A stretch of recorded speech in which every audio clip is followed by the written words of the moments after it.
Una estrategia para desarrollar problemas de química la podemos alinear con la estrategia I4C.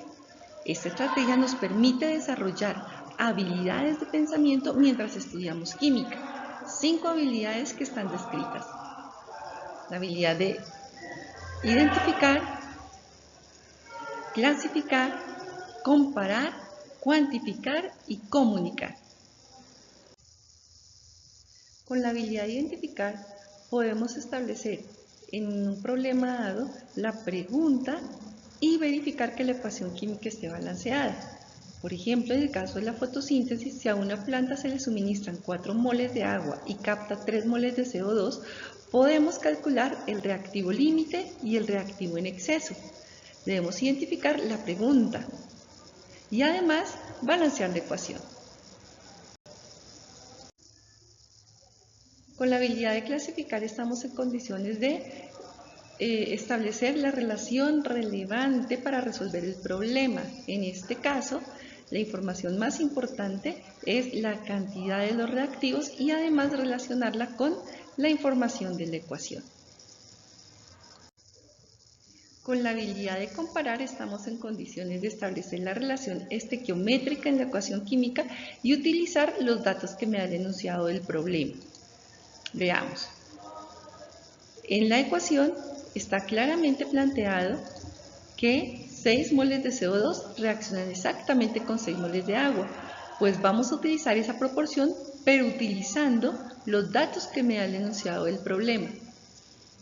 Como vemos, aquí tenemos el factor de conversión. Cancelando las unidades, tenemos claramente la respuesta: 4 moles de CO2. Son necesarias para reaccionar con 4 moles de agua. Ahora bien, vamos a hacer el mismo análisis pero utilizando los 3 moles de CO2.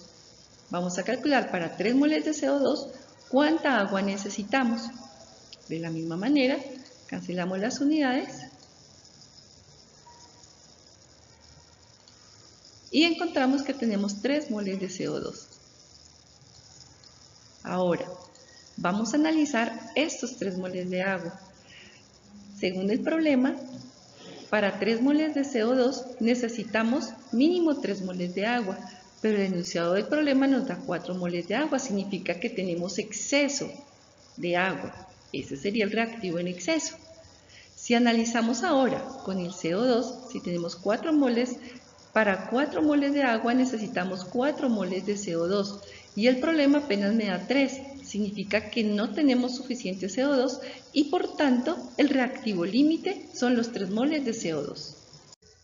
En la habilidad de cuantificar estamos en condiciones de establecer relaciones cuantitativas con la información que nos han dado y la información de la ecuación. Entonces, vamos ahora a calcular el reactivo límite, pero dependiendo de la cantidad de producto que se genere. Es decir, vamos a analizarlo en función del CO2. La ecuación plantea que para 6 moles de CO2, que 6 moles de O2 producen 6 moles de agua. Si tengo 4 moles de agua, como lo plantea el problema, pues vamos a obtener 4 moles de oxígeno. Ahora cogemos los 3 moles de CO2. Planteando esta relación numérica, vamos a llegar a 3 moles de oxígeno. Tenemos dos respuestas que nos orientan la decisión que vamos a tomar. 4 moles y 3 moles de oxígeno. El reactivo límite es el reactivo con el que se genera la menor cantidad de producto. Por tanto, el reactivo límite, nuevamente vamos a identificar que son los 3 moles de CO2. Hemos llegado al final.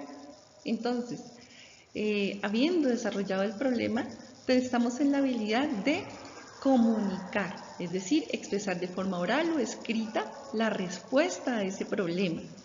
Y entonces, con lo que hemos estudiado, podemos llegar claramente a dos conclusiones. La primera, el reactivo límite son los 3 moles de CO2, el reactivo en exceso es el agua y sobran exactamente 1 mol de agua sin reaccionar.